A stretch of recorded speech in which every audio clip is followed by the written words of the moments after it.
Assalamualaikum warahmatullahi wabarakatuh. Perkenalkan, kami dari kelompok 6 terdiri dari Anggi Febiola, Agus Setiawan, Sela Andesta, dan Riko Arianto. Pada hari ini, Selasa tanggal 5 Januari 2021, kami akan mempresentasikan materi tentang analisa teori antrian, elemen-elemen dasar antrian, dan model-model dasar antrian. Di sini saya Anggi Febiola sebagai moderator, Sela Andesta sebagai materi 1, Agus Setiawan sebagai pemateri 2, dan Riko Arianto sebagai pemateri 3. Langsung saja kita mulai presentasinya. Analisis antrian. Analisis antrian merupakan bentuk analisis probabilitas, bukan teknik penentuan. Oleh karena itu, hasil dari analisis antrian disebut sebagai karakteristik operasi bersifat probabilitas. Statistik operasi ini digunakan oleh manajer untuk mengambil keputusan dalam suatu operasi yang mengandung masalah antrian. Ada sejumlah model antrian yang berbeda yang dapat digunakan untuk menganalisis sistem antrian yang berbeda. Contoh masalah antrian yang kita ketemukan dalam kehidupan sehari-hari. 1. Pada waktu membayar karcis tol dalam perjalanan ke kantor. 2. Mengambil uang di bank. 3. Berbelanja di pasar swalayan. 4. Membeli kertas kereta api. 5. Memasuki stadion sewaktu menonton pertandingan olahraga.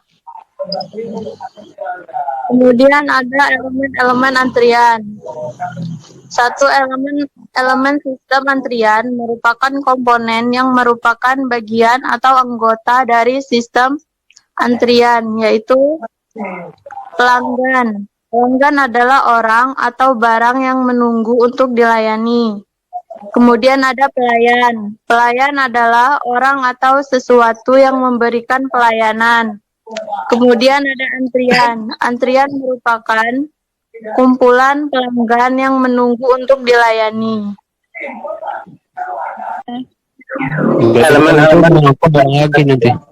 Yang pertama, sumber masukan, terdiri atas suatu populasi orang, barang komponen, atau kertas kerja yang datang pada suatu sistem untuk dilayani. Yang kedua, pola kedatangan. Individu-individu mungkin datang dengan tingkat kedatangannya konstan ataupun random. Yang ketiga, disiplin antrian. Model-model yang disajikan di sini dibatasi untuk disiplin antara antrian Viscom atau FCFS. Yang keempat, kepanjangan antrian. Apabila kapasitas antrian menjadi faktor pembatas besarnya jumlah individu yang dapat dilayani dalam sistem secara nyata, berarti sistem mempunyai kepanjangan antrian yang terbatas. Yang kelima, tingkat yang digunakan untuk melayani individu-individu dalam suatu sistem disebut waktu pelayanan.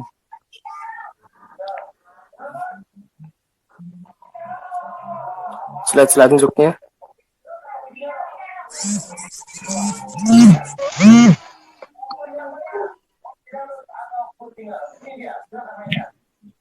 Aturan teori antrian. FIFO atau First In First Out atau FCFS. Pelayanan disesuaikan dengan urutan kedatangan individu yang pertama datang, maka akan dilayani terlebih dahulu. LIFO atau LCFS. Individu yang terakhir datang akan dilayani terlebih dahulu berupa tumpukan.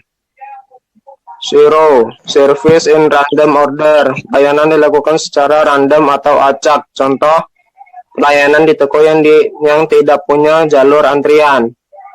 Selanjutnya, SOT atau SPT. Ya, ini pelayanan yang membutuhkan waktu paling cepat akan dilayani terlebih dahulu. Yang selanjutnya, PR. Mendahulukan pelayanan pada individu dengan prioritas tertentu. Single channel, single pass. Single channel berarti hanya ada satu jalur yang memasuki sistem pelayanan atau ada satu fasilitas pelayanan. Single pass berarti hanya ada satu pelayanan. Jadi single pass ini hanya ada satu pelayanan saja, tidak lebih. Yang kedua, single channel multi pass. Istilah multi pass menunjukkan ada dua atau lebih pelayanan yang dilaksanakan secara berurutan dalam pass. Sebagai contohnya, yaitu pencucian mobil. Yang ketiga, multi channel single pass. Sistem multi channel single pass terjadi kapan saja, di mana saja,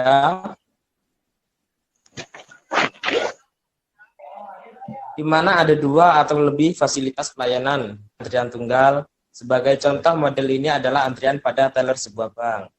Yang keempat, multi channel multi pass. Sistem multi channel atau multi pass sebagai contohnya yaitu registrasi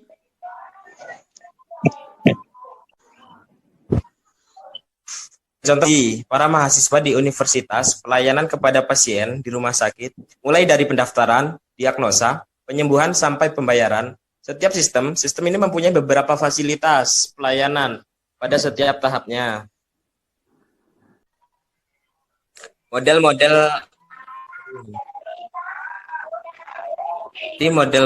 antrian ini beberapa. Yang pertama model M, garis miring 1, garis channel single pass yang mempunyai antrian tunggal dengan melalui satu fasilitas pelayanan.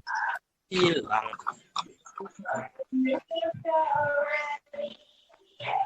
Yang kedua model M, garis miring S, garis miring I, garis miring I. Model ini biasanya dipakai pada sistem antrian multi channel single pass yang mempunyai antrian tunggal dengan melalui beberapa fasilitas. Yang ketiga model M, garis miring I, garis miring I, garis miring S. Model ini bahwa kepanjangan antrian adalah terbatas. Jadi perbedaannya ya, ini terbatas dibandingkan yang lain. Yang keempat model M, garis miring S, garis miring F, garis miring I. Model 4 adalah sama dengan model 2 dengan perbedaan bahwa model ini mempunyai populasi yang terbatas. Lanjutnya Ki.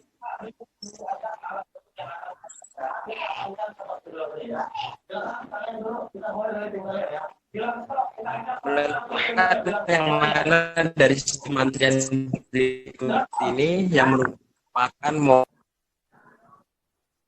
model pelayanan tunggal layanan ganda. Contohnya ini salon ganda karena yang melayani lebih dari satu.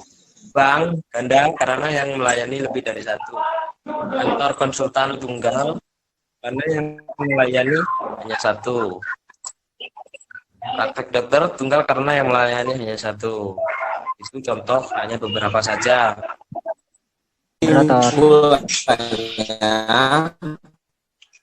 Dalam sistem antrian kedatangan antrian, setiap komponen memiliki karakteristik yang berbeda. Yang kedua, tata letak menjadi letak, yaitu single channel, single server, single channel multi channel, single server, dan multi channel multi server. Tujuan dari sistem antrian adalah meminimalkan biaya total yang merupakan penjumlahan dari biaya yang timbul karena menunggu dan biaya yang timbul karena menambahkan fasilitas layanan.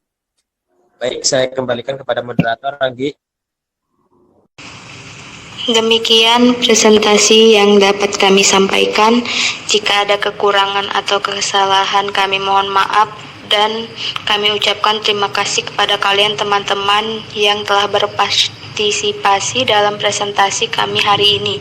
Sekian dari kami. Wassalamualaikum warahmatullahi wabarakatuh. Waalaikumsalam. Waalaikumsalam.